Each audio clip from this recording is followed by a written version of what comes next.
All right, welcome to the Hartsville Football Coaches Show. I'm Margaret Ann Prater alongside our head coach, Coach Bert Newton. Please watch us on our YouTube Hartsville Tigers channel on Wednesdays, and I'll share the link on all our socials.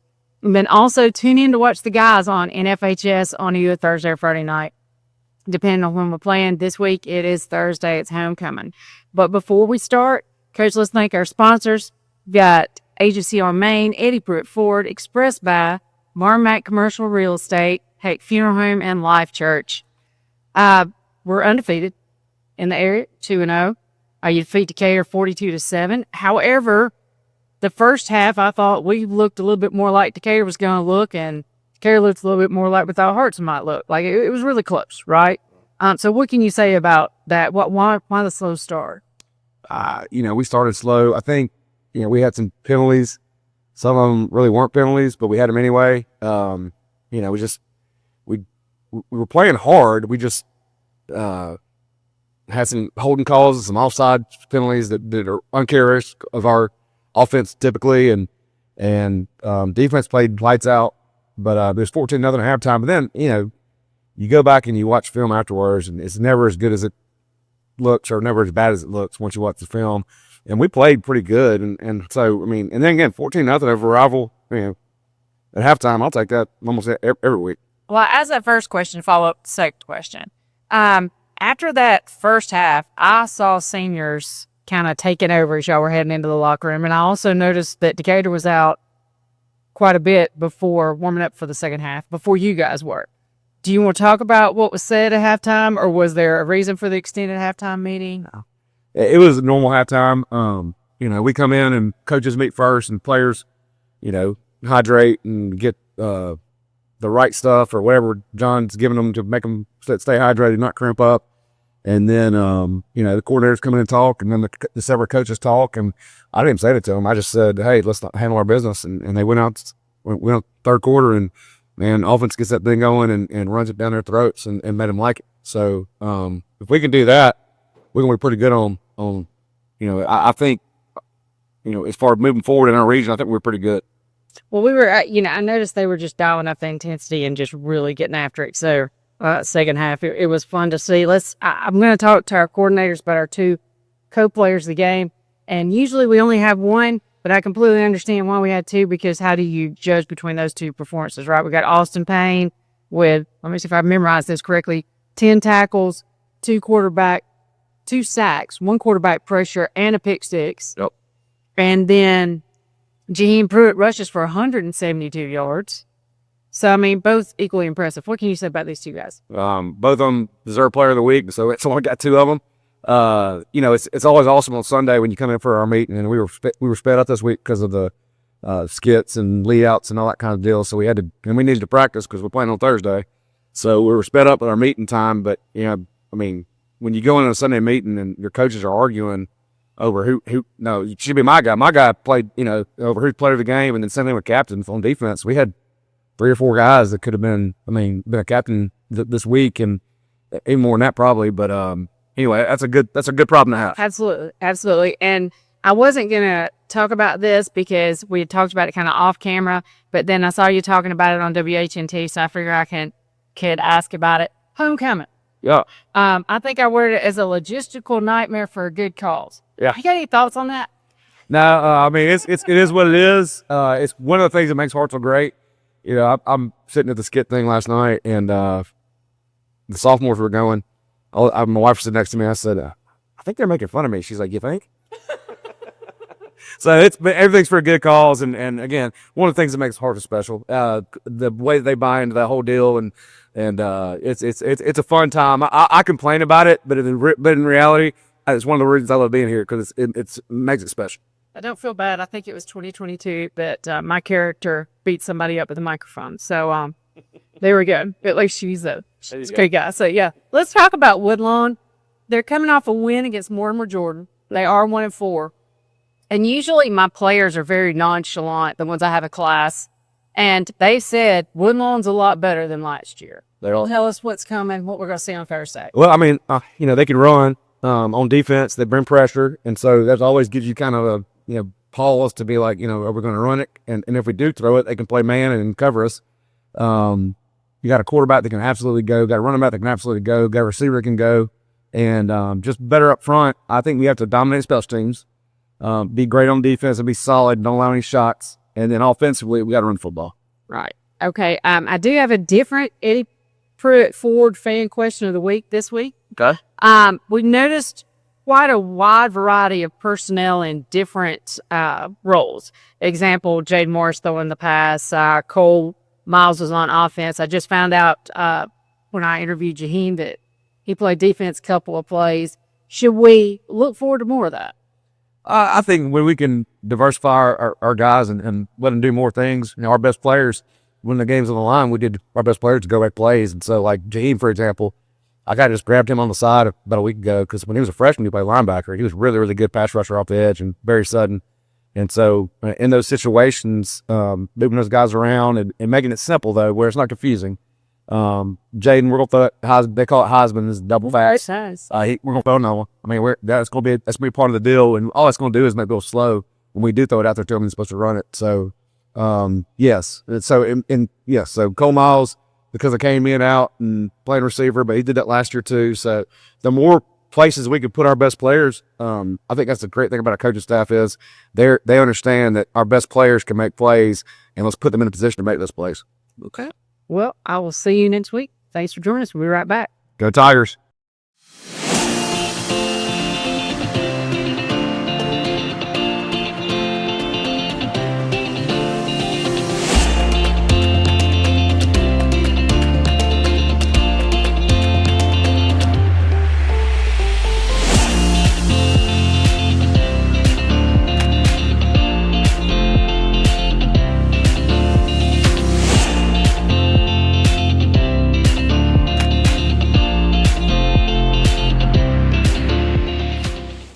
When it comes to college sports, whether it's football, basketball, baseball, or softball, Hartselle is pretty much a town divided.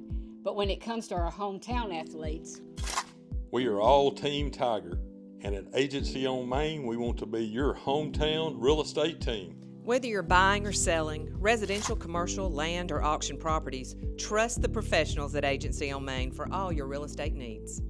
Go Tigers!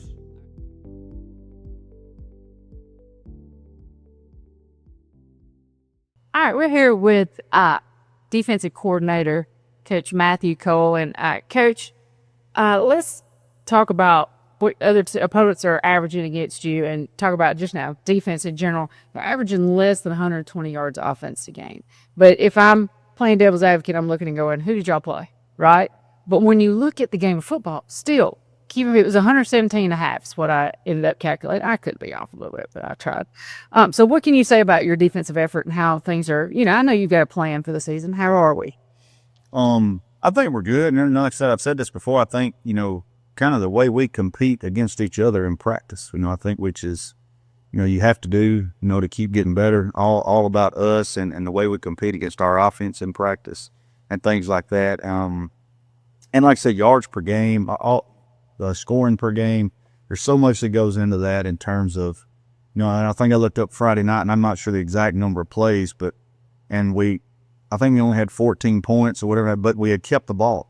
The offense had long drives and things like that, and, so much of those things play a part in, defense, and it's been that way around here for a long time, long drives, and it's always, defense best friend.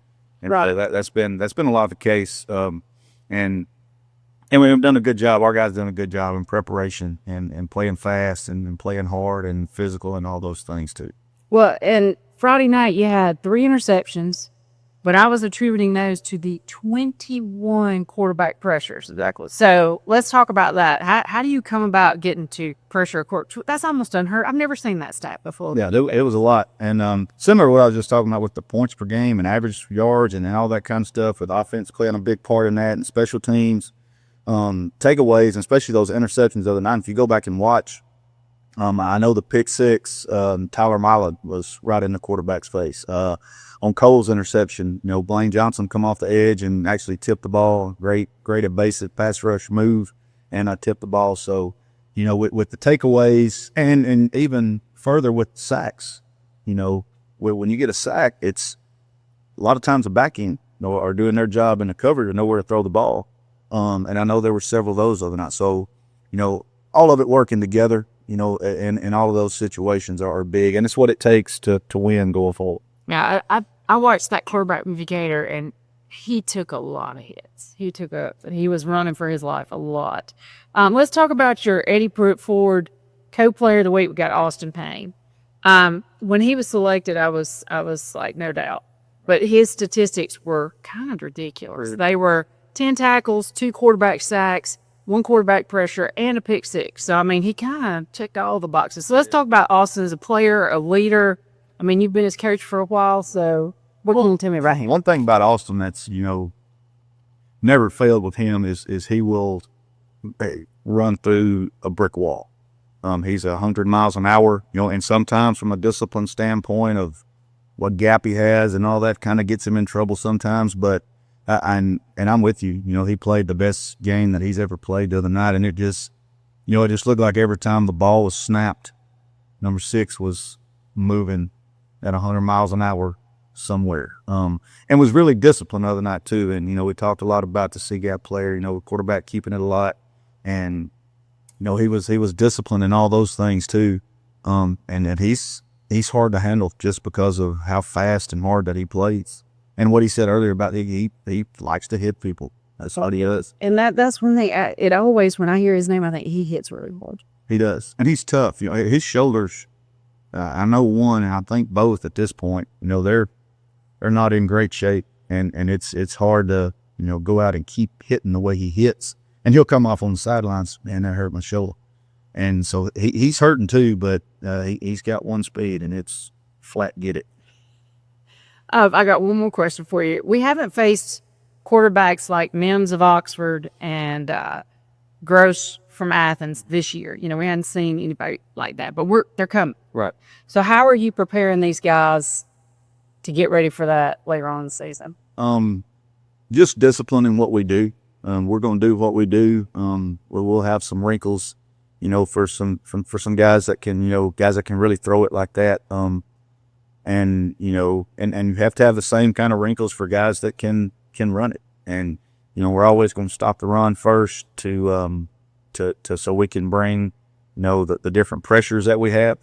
And we got to be good in man coverage when we call man coverage. We kind of don't have the guys that you would think could play man coverage, but we work it a lot, and got to be able to play that when we want to play it. So I think just a discipline in doing what we're doing, and making them earn everything to where there's no easy over the top shots. And good players like that are going to make plays. We just, next play and let's get it. All right. Well, I thank you very much. And we shall see you in a couple of weeks. Peck Funeral Home is owned and operated by folks who live in the same communities they serve. Our employees are the heart of our business. The funeral home proudly employs over 30 local individuals. Currently, the funeral home is managed by Jeff Halbrooks, who has held that position for over 20 years. Our goal is simple and has remained the same now since 1929. Peck Funeral Home strives to provide genuine service from the heart. This is Shane Odom with Marmac Commercial Real Estate. We approach real estate with our 3I approach: integrity, intelligence, and innovation. To be your full-service real estate company that can handle all your real estate needs, from commercial, such as warehouse, retail, apartments, to land, farms, residential developments, along with houses, such as investment homes or your dream home. Marmac Commercial Real Estate has over 15 years experience providing award-winning, full-service real estate experience. One team, endless possibilities. Marmac Commercial Real Estate. All right, we're here with our Eddie Pruitt Ford co-players of the week. Every now and then, Coach Newton likes to call an audible, and we've got 2 guys that were worthy of this honor this week, and I completely agree with both of them. Not that matters, but I really do. Jaheim, you've already been on the show once before, so you get the first question. We finally have an offensive guy represented in this segment. We've been playing since August. We're about to be in October, and we have one offensive guy player of the week. You rushed for 172 yards just in Friday night. up until that point, you had 143 for the season. So what changed? For me, I think it's because it was a robber game. I had a chip on my shoulder from last year. I ain't play as well, even though we beat them. I ain't played to my standards for me. So that's all it was. It was just come out hard, execute, give them pain. So Okay. That works for me. Austin, this is your first time on the show, so just answer the best you can. You guys always do a great job. All right, you got 10 tackles, 2 sacks, 1 quarterback pressure, and a pick 6. Checked all the boxes.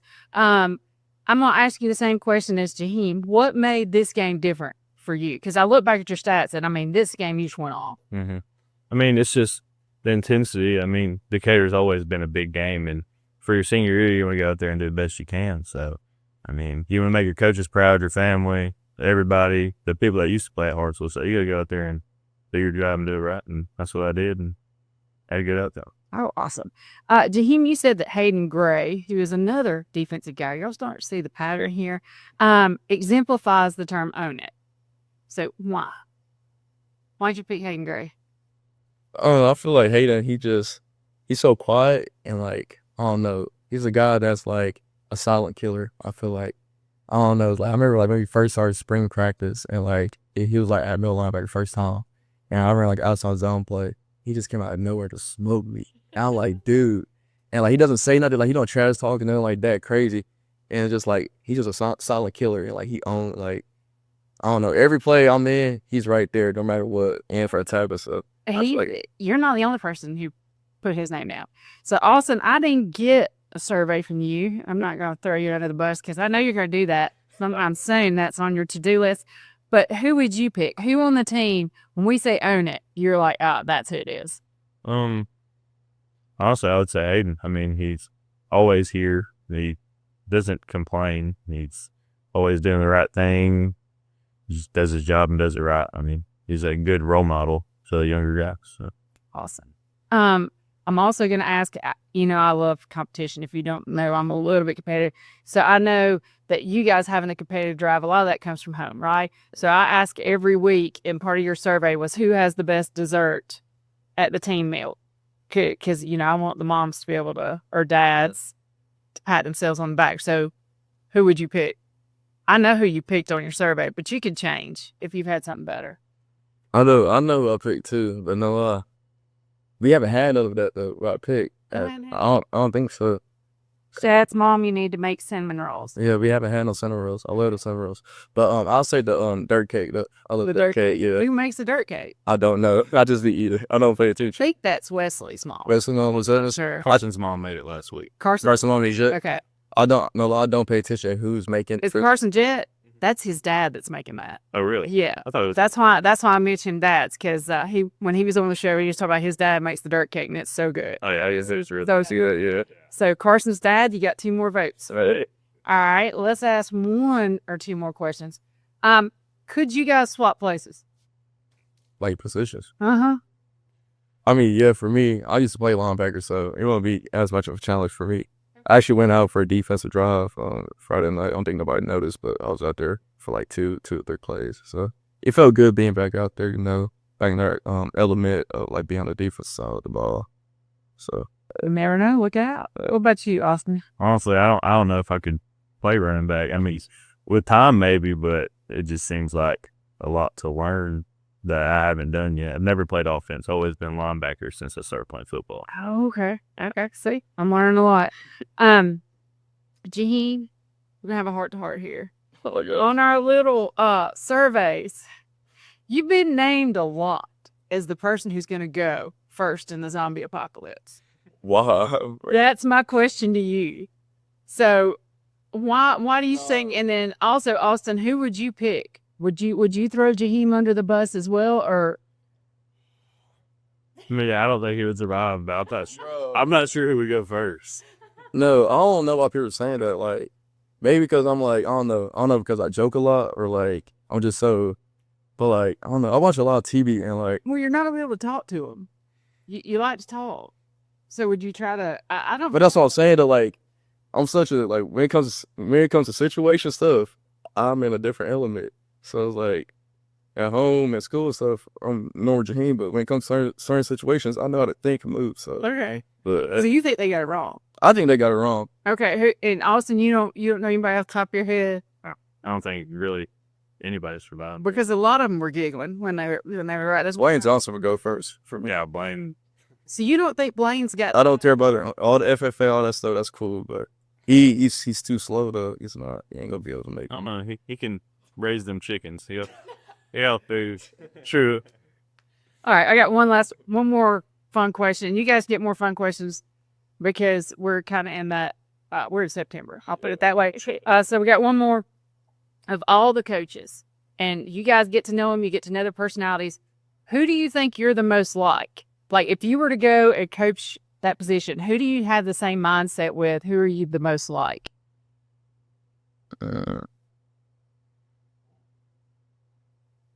Also, if you know you can answer first, it doesn't really matter. I mean, Coach Noon, I mean, he just loves when you hit somebody. So I love hitting people. So I'd say Coach Noon, just contact and blowing stuff up, really. That'd be great. What about you? No, I'll probably say I'll probably say Coach Noon too, for real. I don't know. Just like his demeanor and stuff, like on the sideline and stuff, I just see like he's so chill. Like He really is. yeah, it's like he's not like a coach that's like all over the place or nothing like that. He just let the game do what it do, and just like I feel like that's the same type of person I am. It's like don't try to overthink stuff. It's like just let it play out. So Just I relate the most similar out there too. Well, you guys did a great job, and I appreciate y'all being on the show. We'll be right back.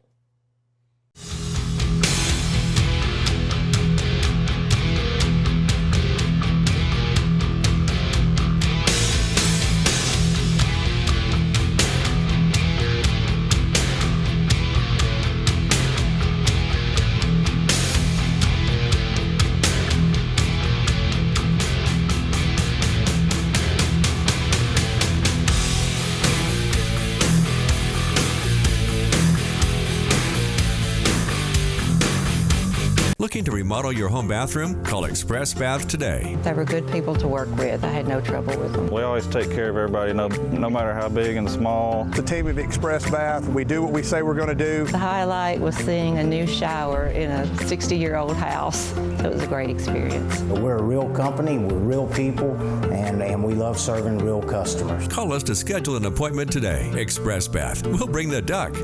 Alabama owned and Alabama loved.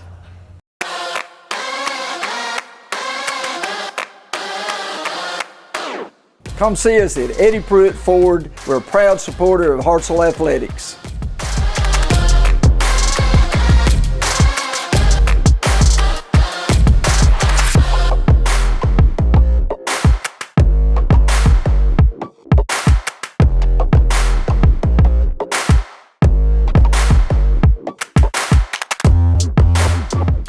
All right, we're here with our offensive coordinator segment of the show. This is Coach Matt Prater. And well, here we are again. You had 6 yellow hankies. And you notice Coach Lang was more than happy to pass the torch to you this week. So, do you think he does that on purpose? I think there's some conspiracy about all this, but yeah, a little bit. On his offensive, I did get his stat sheet. He said some of them were kind of. They really were.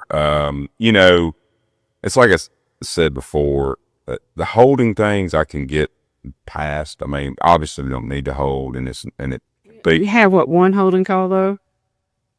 2. 2. One was a receiver. Yes, but it's if they're playing with effort and they're trying to do things right, and it just happens. I mean, because technically in football you could probably throw a hold in every play if you really wanted to, if you're watching it that close. So as long as they're playing with great effort and trying to do things the way that we're coaching them to do, then I would like for them to be none, but we can handle 1 or 2. The false starts, now I'm not good on that. Well, I know you never had one in high school, right? Negative. Seriously though, run game was off the charts. One of the players said that Coach Lang's nickname was Air It Out Lang. So we ran for 330 yards. And so what about the game plan made you do that? Did Decatur give you that with their looks on defense, or were y'all just gonna ground and pound? A little bit of both. I know we had talked about it as a staff. Decatur was a team that played a normal looking defense from opposed to Columbia and JO, where there's people lined up everywhere in different places every snap, things like that. And so that all, played a role in it. But, it's kind of one of those things where, if something's clicking and it's working, we're going to stick with it, and that's right. It's a good problem to have. Okay. I am saving space here. You say something nice about your O-line. They had 330 yards of rushing, Coach Brainer. So I wanted you to say something maybe not bad about them. I tell them every week that we got to continue to work to get better. And I actually, it does. I actually, I challenged them a little bit. I told them the last 2 games, we rushed for more yards versus Austin than we did JO and Columbia. And I said, that shouldn't be the case, regardless of what they're doing defensively. That, I said, that's on us. And kind of challenged them this week to get back to playing with, the physicality we did at Austin, the speed that we played with at Austin up front. And I thought they really did a good job of it. And it showed up on paint. Okay. Well, and Jaheen, first 3 games, 143 yards total. Yes. Decatur, 172. That's why he was our Eddie Pruitt Ford player of the game. So it was like a switch flipped. I'm not kidding. The intensity he was running with. So what do you think was behind that? Jaheen plays like that all the time. I think it's just really the blocking up front, getting him to open field, getting him to the third level of the defense quickly, letting him do what he does well, and that's, punish people when they try to tackle him. So. Yeah, his yards after contact were off the charts. Yeah. Okay. Converse to the rushing question. Do you think that Curley, our starting quarterback, because he hasn't had to pass much, is that going to affect him later on in the season if we're facing more advanced D lines and defenses? They're going to put pressure on him. No, I don't think so. I think, our kids do a really good job of being able to go week to week and roll with different concepts of within the offense of what we do, like passing concepts that we want to throw versus certain opponents that are going to change, running concepts that we're on run are going to change. And our kids do a really good job of rolling with whatever it is that week and focusing on what we want to do that week. And then we may get to the next opponent and it be totally different, and then so they do a really good job. So, having a week where he didn't throw the ball a lot, I don't think it's going to affect him going down the road, when we get to those other opponents. Gotcha. Okay, one more question off the hook. I asked Coach Lang about this last week. I asked him why, like our line would play deep into the game, and why I noticed that we had starters deep into this game. We really didn't clear the benches very much. And his answer was that it was more of a conditioning thing and a practicing the reps and making sure they're ready for those full 4 quarters. So then the mom and me steps in and says, oh my gosh, how do you go that line between getting them conditioned and keep them from getting hurt? So what are some safety precautions for the moms that are watching the show that you guys do to make sure that these guys, like offensive line? I mean, I know the answer to this question, but I'm going to let you tell the people at home what you guys are doing to keep them. Well, I mean, you have to be smart about it, but at the same time, there is a rep count on some of those guys, especially some of the, running back skill guys. Now, linemen, unfortunately, they're with me, so they don't get that luxury as much. But for our linemen especially, game reps, we try to simulate that as close as we can in practice, but it's not the same. So, just like Friday night, I felt like we needed to play a little bit longer because of the games that we have coming up, to get that live game speed as far as the blockers that are involved, the Fs, the tight ends, the linemen. As far as our skill guys, we try to, we want them to get the conditioning, get the reps, but, try to get them out, let them rest, and let other younger guys get work. One thing that we like to do is our younger backs, they play on Mondays, but they don't hardly ever get to run behind the first offensive line, the guys that are there on Friday night. So letting them get in the game and see how different it is with the first O-line versus the second or whatever they're, you know, they normally reckon with. So. Well, and in this why you lift when you the next day after a game sometimes to try to make sure that they're they're not injury prone. Okay, off the hook now. And you know you're not going to have a penalty Thursday because I think it's Coach Lane's game. Oh, yeah. But yeah, we'll see. All right, we'll be right back. Mm.